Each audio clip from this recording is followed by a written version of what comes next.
Hey guys, welcome in. It is another edition of the Early Edge. I'm Joe Raineri. He is Dave Cokin. WagerTalk.com is where you can find him. We got a really special opportunity for you guys to team up, partner up with Mr. Cokin here for not only the rest of the college football season, but college basketball just around the corner.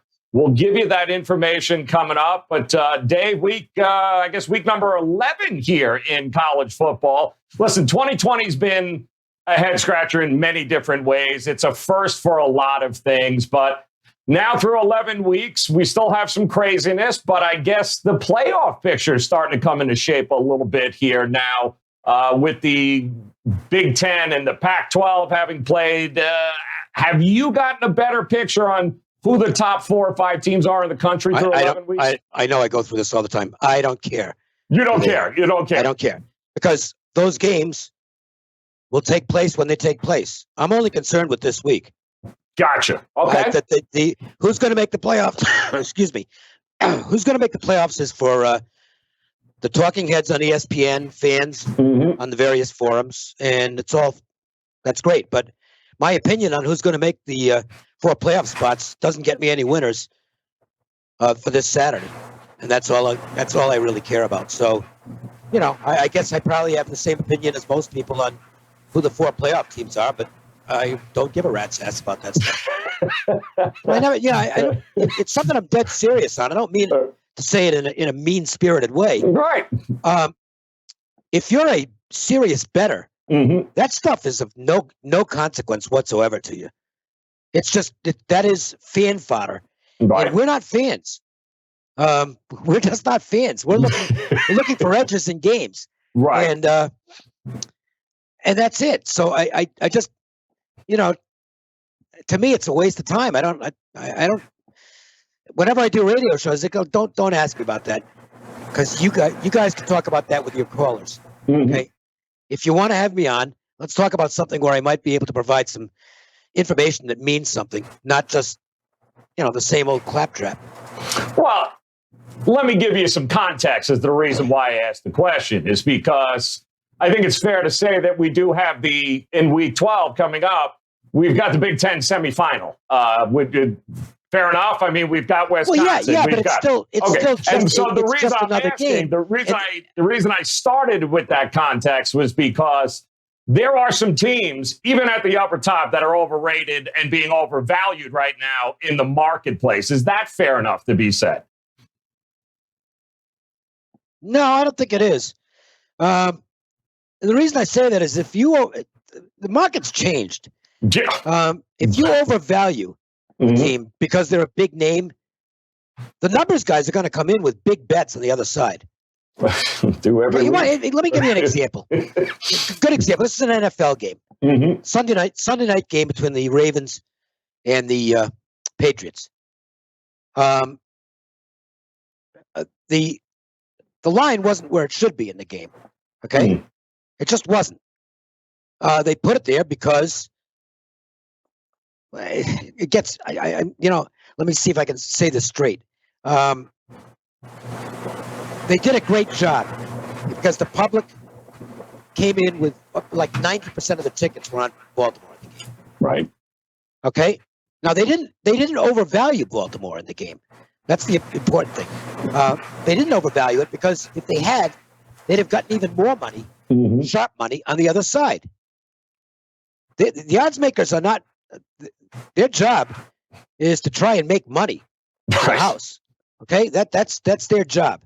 And you just can't hang a number where in advance that the math guys who represent a big dollar share of the market, not the ticket share, but the dollar share, are going to come in and exploit it. Right. So they don't overvalue these teams. If they had, Baltimore would have been like a 10-point favorite in the game, and the Ravens still would have gotten the bulk of the tickets. But then they'd have gotten even more money on the other side. Now, don't get me wrong. This game worked out well for the house. Yeah. Okay, they were happy that the Patriots won the game. They would have been even happier if Baltimore. Well, no, we'll just leave it at that. Yeah. But you can't set a number that overvalues a big favorite because there's going to be significant dollars that will come in on the other side. And sometimes those significant dollars can actually outweigh the tickets. Now, it might be fine for teasers and parlays and stuff like that. Right. But nobody's particularly overvalued anymore in any sport. Yeah, and it's also important to remember, too, that, the book's job isn't to figure out who the better team is or who the winner is. The book's job is to make sure that they have equal parts on both sides of the bet so they can make money. That's a myth. That's a myth. Joe, that's a myth. So the book's job is to figure out who the winner is? Put that out of your mind. That is an absolute myth of gambling. And never say it again, that the books are trying to get equal action on both sides. Because the number of games that are black, right? In other words, the house can just sit back and relax, is extraordinarily low. Okay. Very, very few games. Right. The books know there's going to be a liability on one side or the other going in. They are, in effect, predicting the outcome of the game as best they can. Now, there might be adjustments made, but what you're seeing for betting line is not, it cracks me up when I see this stuff. Well, the books are just trying to balance the books. That doesn't happen. And I learned that from the best odds maker who ever lived, Bob Martin, when I first moved out here. Because that's what I had always thought. And I wondered, this is when I came out here, and I got to meet Bob through a couple of people and have a couple of conversations with him. And I'd always, I've been a bookmaker back east. Sure. And it was like, how come I almost never have VIG just sitting there collecting the VIG on a game. I've got a Jeopardy on basically every single game, every week. Okay, that's when a lot less people were betting than there are now. And I said, well, you guys, can't you do a better job of getting a line out that balances the action? And he explained to me that doesn't happen. That's not what lines making is all about, because you're never going to get that, except on isolated games where it's really a 50-50 opinion. You have to, there's going to be a Jeopardy, and that's part of the house's gamble. That's why the house doesn't win all the time. It is, in effect, a prediction.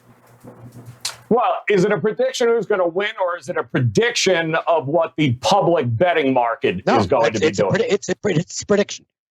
So the books were predicting that New England was going to win that game on Sunday. No, the books were predicting Baltimore would win by 7. Okay, but at the same time, they didn't adjust for that because they knew it. They adjusted based upon the amount of money and who was sending the money in. Well, after that, you make adjustments. Right.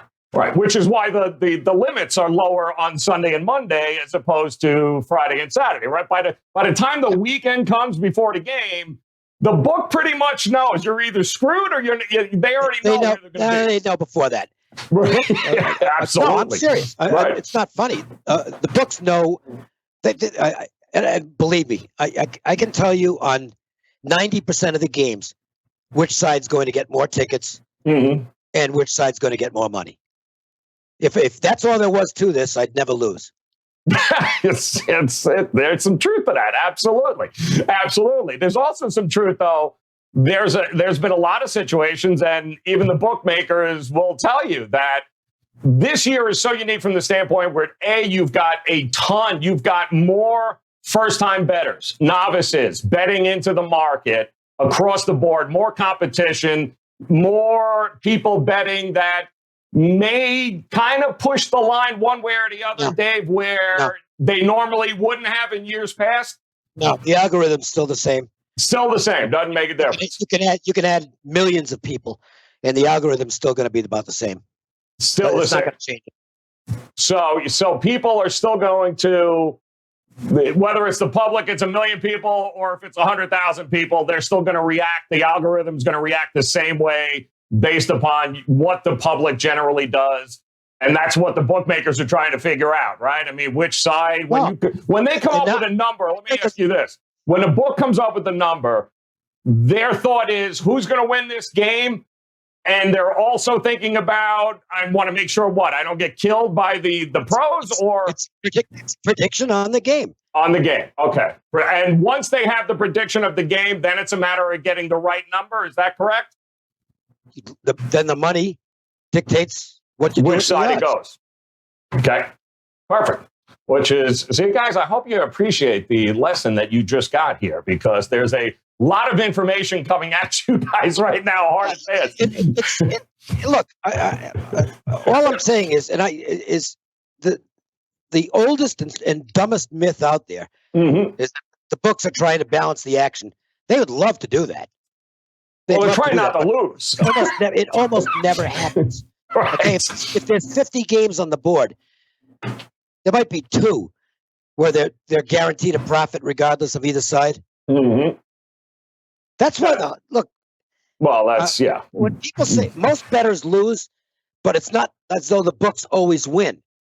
That's why the books hold is kind of the lowest in the house. Okay, I think maybe their hold. I don't know the exact figures, but maybe the hold at blackjack might be lower. I'm not sure, but the hold percentage on sports books is nothing compared to slot machines and things like that. Slot machines are a guaranteed win. Oh yes. Keno, the odds are terrible on Keno. So if you bet that, you're betting into something that's extremely favorable to the house. Roulette is a big house edge. Sports isn't that big of an edge. It's all about the volume in sports and doing enough business so that a 4 or 5% hold translates into a lot of money. But if it were all about hold percentages, there would be no sports books. If there'd be no sports books in any casino, that space would be better served with slot machines, which is the way a lot of the books go.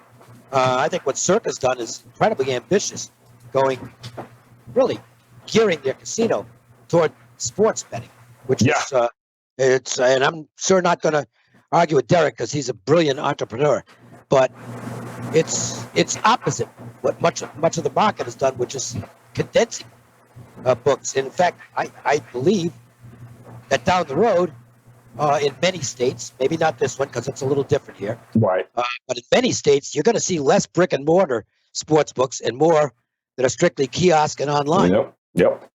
Why waste that space when you can put a one-armed bandit in there and make a guaranteed profit every night? And by the way, if you look at the dollar figures every month, where the most revenue and most profit is generated is always on those things. They get tremendous play. Yep. An incredible play. I mean, before, it's a little different now because of what's the virus, but I mean, you go to the casinos and these seats are all jammed. It's so true. Yeah, you don't even need coins anymore. You just stick bills in there. That's it. And it's that's where the money is. It's not in sports betting. No, it's not. Which is why William Hill runs sports books all over this country, where it's just the revenue and the return isn't worth a lot of places. Casinos make their money other places than the books. That is absolutely correct. But our job and the way we make money is by trying to figure out what that edge is, Dave, one way or the other. And on our end, it's the best opportunity for the bettor to make money. Yep. In my opinion, I don't think there's a better gambling option out there than sports betting. As long as you manage your money properly, you basically can stay in action for your entire life. That's correct. You might end up a loser, probably will, but if you manage your money properly, it won't affect your lifestyle at all. And by the way, anybody who thinks this is something where you're just going to get rich and you'll be able to quit your job if you play my place, that's not going to happen either. No. I don't think people understand the grind that it takes and the discipline, the grind of being repetitive and avoiding certain spots where I want to just saying no sometimes is maybe the most profitable thing you can do. And Dave's a perfect example of that guy. I mean, look at his 5% run right now that's going on here. Not only at WagerTalk over the last year, but this year alone, he's 6-0 on his 5% plays. Of course, those are his most confident plays that you're going to get. 6-0 college football and the NFL this year. I believe, was it 9-0, Dave, across over the last 15 months now here at Wager Talk. And you know, as I didn't say, in college, right? But not one every week, guys. That's the point. And I'm not saying this to make myself sound good, okay? From a business standpoint, I should have had a 5% last weekend because they've been winning. And if I put 5% up on something, it's going to generate tremendous sales. But you and I both know you'd have put it up and it'd have been canceled. Well, actually, the thing is, the game I liked the most last week got canceled early in the week. Yeah. So it's like, well, I'm not going to replace it with something just to make sales. I don't need the money. Right. So I don't want to do that, and I want to keep the streak going. I don't want to lose. I don't like losing. He doesn't like losing. I've never been a particularly gracious loser. So it's better to find games that I really think are going to win. I do think I'll have one this week. There's a couple of games I like a lot, but I'm going to wait. One, I want to get as much information as I can because it's just a weird year. Yes. And the other is once I put the game up, the line's going to start moving. So I'm probably going to delay it a little longer than I usually do. Which helps guys to jump on it again if you're just joining us. $249 right now will get you every one of Dave's college football and the upcoming college basketball season. Every one of his plays now through the end of 2020 for just $249, guys. You cannot beat it. Get on board. You get the plays early enough so you can actually get the most value, the most bang for your buck. Don't wait until game day. That's not how it works. Sign on now. Get every one of his plays guaranteed. College football, college hoops, right through the end of the year, through 2020. $249 at WagerTalk.com. Let's talk about... Go ahead. What I was laughing at. Friend of mine just texted me, and let's just say that he is one of his... he's on the odds making ends of things. Okay. And not legally, but he's huge. Let's put it that way. And he has a couple of guys that they're just the worst. You're talking about, I know they're just absolute mushes. Mm-hmm. He just texted me to let me know that one of the major mushes is on the Bears tonight. Oh! just passing along that information. Throwing it out there. Oh, good God. Thanks for that. All right. Well, let's talk about some of these. Let's talk about some of these results. And guys, again, what we like to do is look backwards a little bit here and talk about some of these misleading numbers, if you will, some of these misleading final scores from the weekend, and none bigger than Penn State again. I don't know what to do with this team. Nobody knows what to do with this team. Yeah, well, I know what I shouldn't have done on Saturday is play Penn State. I lost the game. Mm-hmm. I won it on the stat sheet by 203 yards. That's the second time this year Penn State's done this, where they outgained an opponent by 200 plus and lost the game. And somebody actually, I didn't do this research, somebody did and passed it along. Since the year 2000, Penn State has now had two games where they outgained the opponent by 200 yards and lost. Oh, God. And both games have been in the last 4 weeks. There you go. Yep. So something isn't clicking there. Their red zone offense was just awful in the game against Nebraska. They had 2 first and goals in the fourth quarter and threw the ball 8 times with no completions. Terrible. You might want to run since they couldn't stop the run. But anyway, that's Penn State.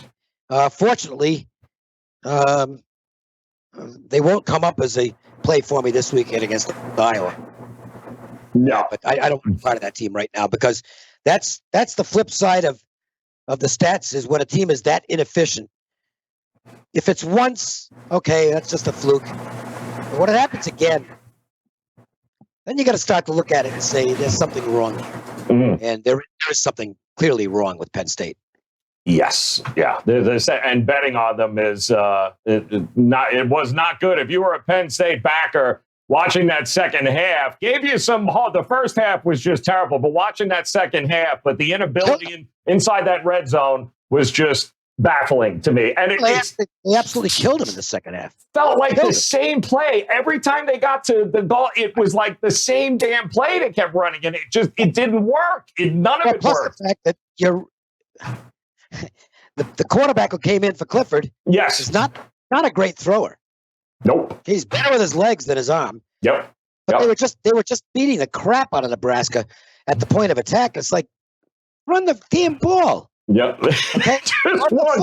Just once. Unbelievable. I mean, if you get into a passing situation, all right, I get that. Okay, we got to throw it, but you got shots to run the football on a team that's not stopping your running game. I don't know. James Franklin is not doing himself any. He's not exactly going to get. I don't think he's going to be the coach of the year. Yeah, I don't see that happening anytime soon either. But stick in the Big Ten. Talk to me about Indiana, the dismantling of Michigan State. Just curious. A lot of people seem to be all over Indiana now. Might this be a time where you start to look to fade Indiana? Are they as good as their record says they are, in your mind? Yeah, I think they are. Unfortunately, they're playing a team that's a lot better than they are this weekend. Ohio State, folks. So, whether they can hang in or not remains to be seen. I doubt I won't be involved. I can tell you I won't be involved in that game. There were a few other teams that won the stats on Saturday or last week. Wyoming against Colorado State, but they lost the game. Louisville against Virginia, but Louisville continues to just make a lot of mistakes. Wait a minute, didn't Colorado State get 27 punts blocked against Boise? Wasn't that or am I in the wrong week? I might very well be on the wrong week. I thought the Colorado State game was Boise State, where they the first three scores. Whoever Wyoming played, they were plus 123. Wyoming was. I don't have it in front of me. I'll double check that. I'm just in my own mind. In Wyoming's last game, they were plus 123 and lost the game. And Akron, this was wild. Akron, I actually outgained Ohio by 128 yards last week. They lost the game, but the Zips did cover the spread in that game. They easily covered the spread in that game. So maybe Akron's showing a little bit of improvement, which, you can't get any worse than they've been. But maybe things are starting to come together a little bit. We'll see if that maybe pays off in something positive happening for them in coming weeks. I'm kidding. That Louisville game too, I believe, was that another one of them against Virginia too? Was that they had lost two of their top wideouts, if I'm not mistaken, in that game just before for COVID reasons, Louisville, and they ended up Louisville. They've got a lot of problems. Louisville actually came up as a play on my numbers, but I didn't use it. And part of the reason was they announced on Friday that they would be releasing their list of unavailable players 2 hours before the game on Saturday. So it's like, well, that's not going to do me any good. So I just scratched it off completely, and I'm glad I did because they did lose the game. And Bronco's doing his thing at Virginia. Right. He doesn't have a real talented team, but he gets the most out of every team that he's with. Guy's a great football coach. There were a lot of people, too, their hands were up in the air where they learned last minute that Miami all of a sudden had 13 people that weren't getting dressed, and some of the starters on the defensive end. That's 2020 in a nutshell right there. All of a sudden, an hour before kickoff, 13 guys aren't available. Like, what? How? They were this close to not even playing the damn game. There's nothing you can do about it. You just have to grin and bear it. Yep. But, it's part of the reason I'm staying away from a lot of games is I just can't get information in time to know who's going to be out there or not. Last week they did us a favor. They canceled a shitload of games, which at least meant I couldn't get the wrong side of the information because the game didn't get played. Right. But this is just one of those years where you have to wait and hope for the best as far as that goes. And again, guys, this week, I think I'm not sure as of early right now, guys. And again, it's the early edge. I think there's is there a game canceled already that came across? There's a few that have been canceled. There's a few already that are on the card, which was, hopefully, let's see, get Ohio State, Indiana get back. That's going to be a lot of fun, as is Wisconsin. Of course, they get to play Northwestern this week. So there's a lot of big games. One of the ones you pointed out I thought was interesting was Navy, I guess, right, has lost. This was an interesting statistic here that you came up with about Navy in South Florida. Yeah, Navy's in a rare position here. They've lost the yards in every game they've played this year. It's crazy. And they're favored on the road. That's crazy. But the flip side of it is the Bulls have also lost the yards in all 7 of their FBS games. So, that's must-watch television right there. I can't wait somebody's got to win, though, finally. That's crazy. I don't know that I'm going to bet it, but I actually think South Florida's got a pretty good chance to get a win in that game. It's just absolutely mind-blowing. Absolutely mind-blowing. Talk to me about a new stat that you came up with before we get to the market here. Talk to me about this game grade and false favorites. I know I talk about power ratings all the time. Right. And power ratings don't move that much. Okay, so in other words, I've still got Penn State as a pretty highly ranked team because based on the stats that they're putting up, they've dropped a little bit. But despite the fact they're 0-4, I still got them. If you were to rank my 25 top teams on power ratings, Penn State would still be in them. Okay. So power ratings, if they're good power ratings, they don't over adjust for one game. Right. They're a gradual ascent or descent. Now, game grades are something different. Game grades is and I have a criteria I use for this, but I'll give a team a game grade specifically on each game they play, and then average those out. And those numbers can vary quite a bit from power ratings. What I'm ideally looking for is a team that fits on my numbers, my power ratings as projections. It also fits in the game grade. Okay. So I'll give you an example. What I very much like finding teams that shouldn't be favored based on game grades. Now, it doesn't mean I'll automatically pay the other side, but it's something that will, at least in almost all cases, keep me off the favorite in the game. So there's, by my count, 1, 2, 3, 4, 5, 6 this week, that using my game grades, you've got the wrong team favored. Oh. Temple would be one. Okay. Cincinnati. Now, this is interesting. Cincinnati is actually a false favorite on my numbers against Central Florida. I don't think I'm going to play it because Cincinnati on the eye test looks really good. But this could be an interesting game in terms of, I think the tickets are going to be on Cincinnati in this game. Watch to see what happens with the line, because I think this could be a game where it doesn't mean they're going to win, but it could be a game the sharper dollars are going to be on the Central Florida side. Interesting. That's what I anticipate. Navy is a false favorite. North Texas is a false favorite. Stanford against Wazoo is a false favorite. I will tell you, I'm taking a long look at Wazoo there. I was impressed with Washington State again this past week. They lost the game.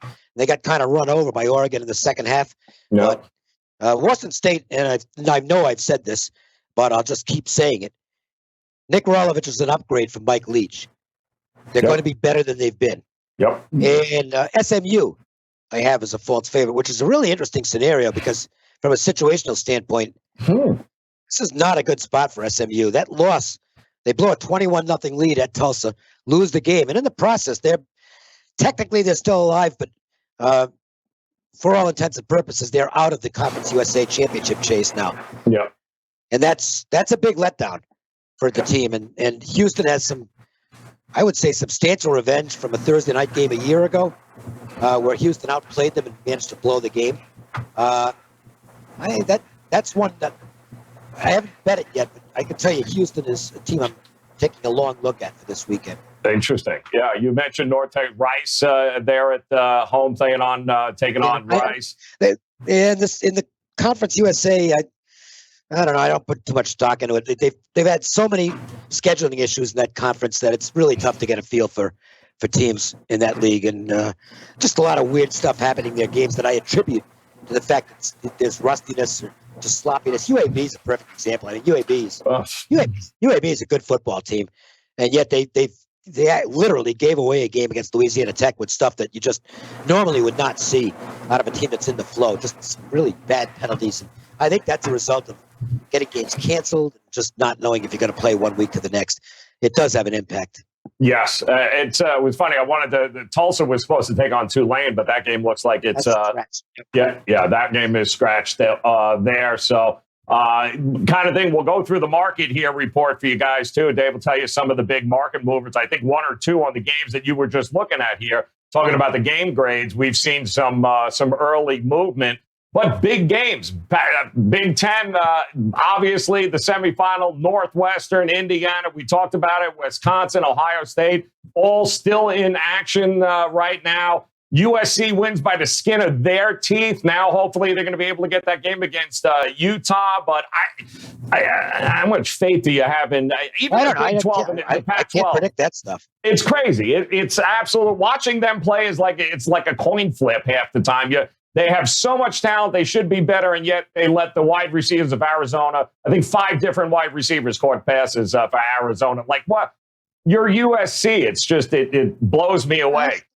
They've been the same since Henley got the job. Yes, he got Why would it change? He's still there. Some moves this week, early moves. Talk to us. On Buffalo in the Tuesday night game against Bowling Green. It's on Buffalo. Yep. I don't think anybody has to.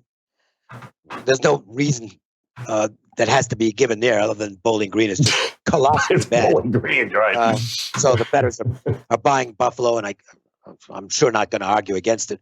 Nothing much on the Wednesday. Oh, yeah. Actually, there was a big change on a Wednesday game from the soft opener. Soft opener on Western Michigan at Circa. And I call it a soft opener because if they want to be up first, and that number often doesn't hold. It moved in a hurry, and Central Michigan became the favorite. That basically has stayed there since that took place. Don't put too much into those. And I love what Circa's doing. Right. But I don't consider that the true opening line because it's not widely available. It's just at Circa. And that's great. But, if you're out of state, if you're not in Nevada, you can't bet it anyway. Right. So, exactly. To me, I call it Circa opener as opposed to what I'll call a true opener, which is more a line that is more widely available. Right. Some of the offshore places like Pinnacle, Five Dimes, whatever, they'll have it up. And Circle have it up. And then the other places fall in line as well. That was a hell of a game with Western Michigan. I think they only led right at the end there, right? I mean, that was one of the best games. Toledo and them was unbelievable. Yeah. Now, Thursday, that Tulane-Tulsa game that was scheduled for Saturday is being played on Thursday. Thursday, right. They moved it up. Yes. Right. It's been moved up to Thursday. So that's a scratch that's not a scratch. They're playing it on Thursday. Not much movement in that game. It's kind of sat where it is with Tulsa, about 6.5. It definitely early money was on Tulsa, but it settled in. They're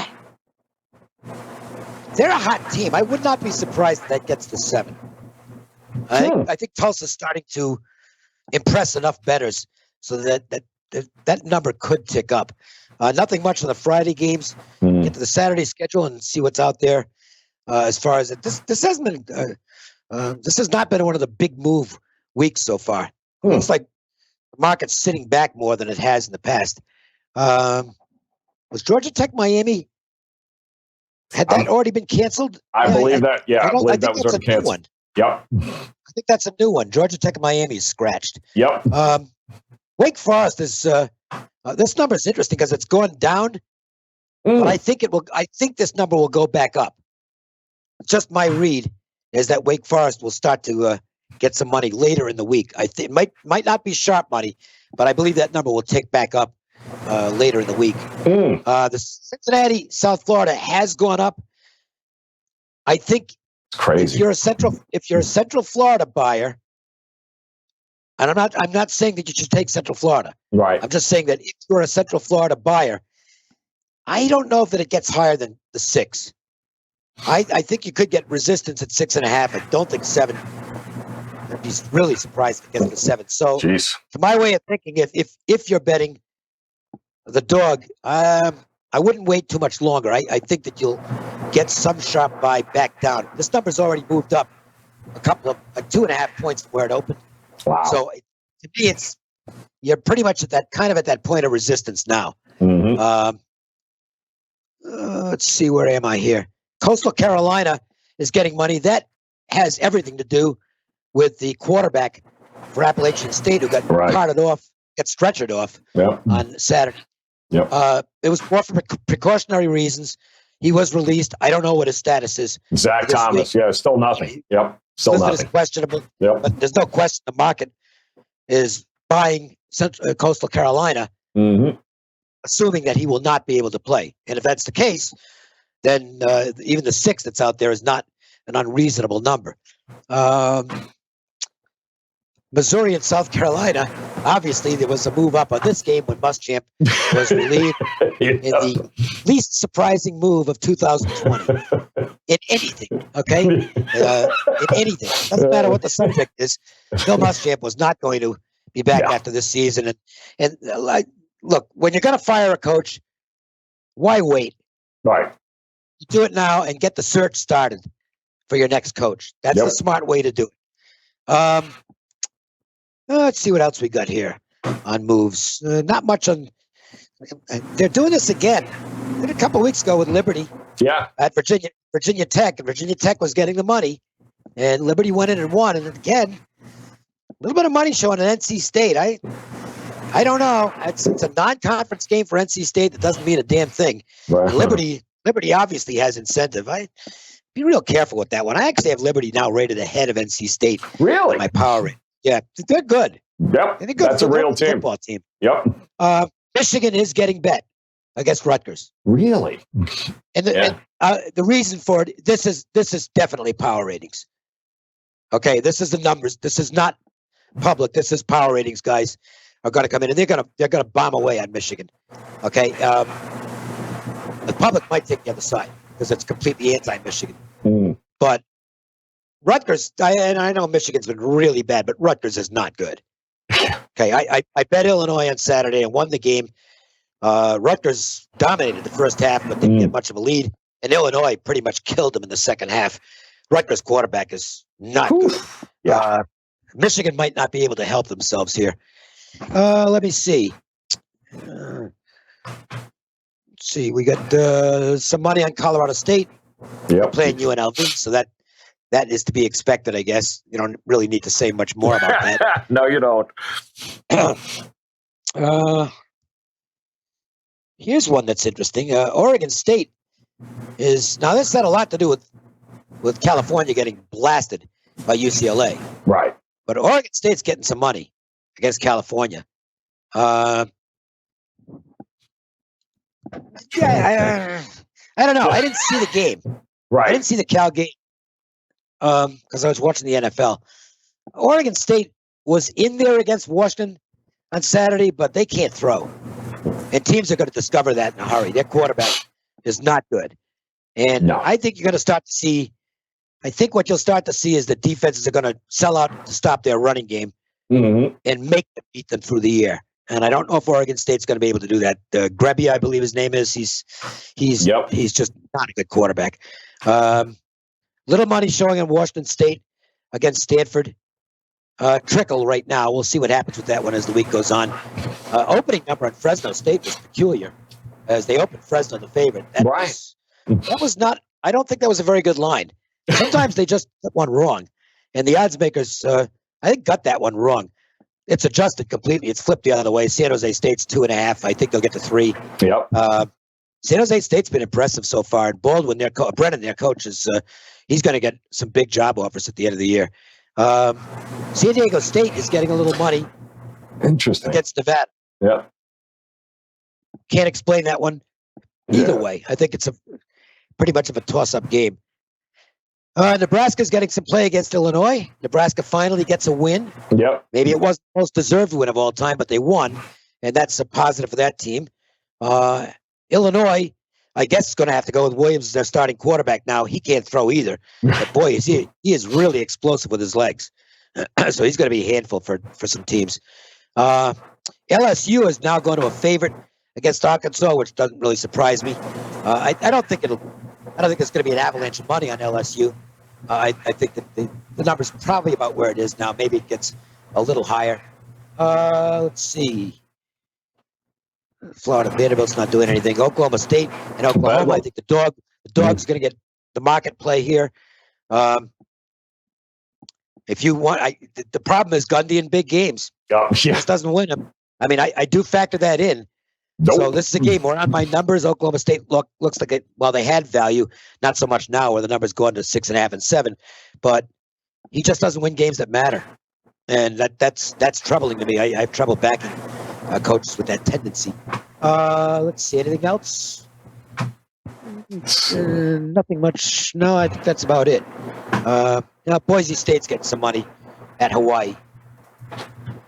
That's about it. Yeah, I was going to say any sort of. I'm looking around here. It's look-ahead type of spots over here that we have coming up? Not much this week. A lot of the look-aheads from last week, now they're playing those big games this week. But I didn't see, to me, there's not a lot of letdowns or look-aheads this week. I might be missing a couple, but I didn't see think the only one is maybe Auburn. I think Auburn's playing Tennessee, Florida, Vanderbilt. And I think they play next week. If my memory serves me, I think that might be the only one that really stuck out to me over there. But the Kyle Trask Heisman chants getting louder in my neck of the woods too, Dave. So they have 6 more touchdowns on Saturday. Jeez. It's amazing. I mean, the kid is just fearless. A lot of Joe Burrow comparisons, too, starting to float around, too, compared from a numbers perspective on what Burrow was able to do last year and what Trask is doing this year. You can't argue. 6 touchdowns. I mean, every time the kid gets the ball. You talk about a guy. He was second string last year to Felipe Franks before Franks got hurt. Yep. Crazy. But he looked good last year, but he's way better this year. Because last year, he really tried to force things to us, and he just would not take a sack, and that led to fumbles and interceptions. Yes, that was the inexperience showing. He's fixed that. Boy, you talk about stock is exploding. Yep. By the way, the Auburn's hosting Tennessee. It's the Iron Bowl. So Alabama's got Kentucky. Then you've got the battle of Auburn versus Alabama, though I don't think that's going to be much of a battle for sure. It's not next week, right? I believe it's the following week. Following week. Yes, I believe it's the following week. So there's no look at. Toast Tennessee, is it? Kentucky and Alabama's on the road. No, that's next week. What's next week? I believe, unless this is wrong. I don't have it in front of me. I don't think Auburn and Alabama's next week. 2020. Let me just double check. That game is going to be the 28th. So it's the following week. Yes, the following week. Yep, following week coming up there. 2 cupcakes, though, for both of them. Shouldn't be that big a deal. And it should be a big deal for you guys, though. What you want to do right now, head over to WagerTalk.com, because right now you can get every one of Dave's plays. And like he said, he's probably got a 5% that's going to be posted again this week. They don't come often, but when they do, you don't argue with success, guys. The numbers speak for themselves, over 78%. He has been hitting with his 5% plays. 9-0, 6-0, I believe, rather, in college football and the NFL this year alone. The streaks, the numbers, he's got one. Go get it. Get every one. Don't miss another one for the end of the year. You can get right now all of Dave's college football and the upcoming college basketball season right through the end of 2020 right now for $249. And that will assure you you're never going to miss out on a number. Dave gets the information. He always releases his information. As soon as he gets it, Dave, your all access customers generally get the beat on somebody who waits day of game, correct? I almost never release anything on the day of the game. Right. It's too much of a pain in the neck for too many bettors. Now, I post the games at the same time I bet them myself. Yep. Yeah. And this is the opportunity for you to do that. The numbers are going to be available when I post it. Right. Can't say that's going to be the case as the week goes on.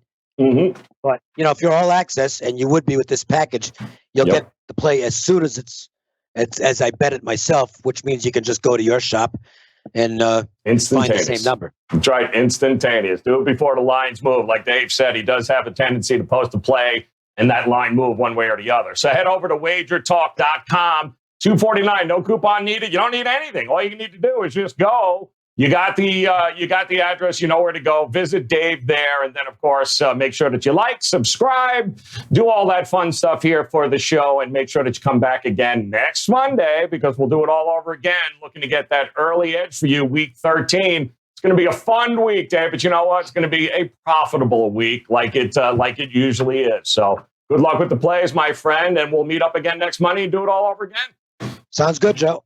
Good luck, guys. Good luck with the plays. Thanks for watching, everybody. Appreciate it. WagerTalk.com.